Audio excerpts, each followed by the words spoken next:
My parents always favored my sister, so when Grandpa's will left me a $500,000 inheritance, they tried to steal it and give it to my sister. But little did they know that my grandparents had other plans. I, 28M, come from a family with a long and complicated history of favoritism. My parents, especially my dad, have always favored my younger sister Amy, 25F, over me. This favoritism started when we were kids and only got worse as we grew up. From my earliest memories, Amy was always the golden child. When I was 5 and she was 2, our parents threw her an extravagant birthday party with a bouncy castle, a petting zoo, and professional face painters. For my birthday that same year, I got a small family dinner and a store-bought cake. This set the tone for years to come. As we grew older, the disparities became more apparent. Amy always got the newest toys, the best clothes, and the most attention. I remember when I was 10, I saved up my allowance for months to buy a new bike. When Amy saw it, she threw a tantrum because she wanted one too. Instead of teaching her about saving or waiting, my parents immediately went out and bought her an even better bike than mine. School was another arena where the favoritism shone through. My parents went to all of Amy's school events but often missed mine. In 4th grade, I had the lead role in the school play.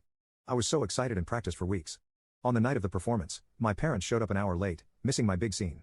They said Amy had a tummy ache and they were comforting her. I later found out she was fine, they had just lost track of time while playing with her. When it came to academics, nothing I did ever seemed good enough. In middle school, I consistently got straight A's, joined the math club, and even won a regional science fair. My parents barely acknowledged these achievements, but when Amy got a B+ on a single test in her weakest subject, they threw her a celebratory dinner and bought her a new phone as motivation to keep improving. High school was particularly tough. I threw myself into every activity I could, hoping to win their approval. I was captain of the debate team, editor of the school newspaper, and maintained a 4.0 GPA. Meanwhile, Amy coasted through school, barely maintaining a C average and spending most of her time partying with friends. During my junior year, I was selected as one of 2 students from our school to attend a prestigious summer program at Harvard. It was a huge honor, and I was thrilled. When I shared the news at dinner, my dad grunted and changed the subject to Amy's upcoming dance recital. My mom at least said, "That's nice," but quickly moved on. The night of Amy's recital, which fell on the same day I was leaving for Harvard, my parents couldn't drive me to the airport because they didn't want to miss Amy's performance. I had to ask a friend's parents for a ride. The college application process was another painful experience. I spent months perfecting my essays, participating in extracurriculars, and studying for the SATs. I was accepted into several top-tier universities and received a substantial scholarship to my dream school.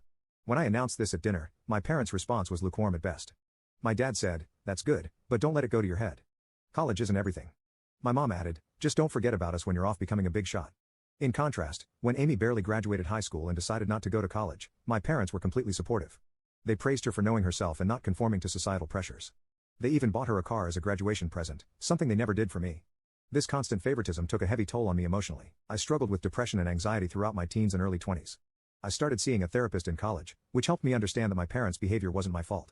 It took years of work to build my self-esteem and learn to validate myself instead of seeking approval from my parents.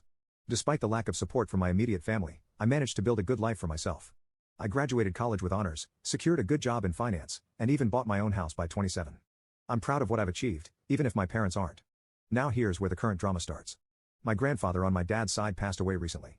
He was a successful businessman who built a fortune from scratch, and he left behind a significant estate.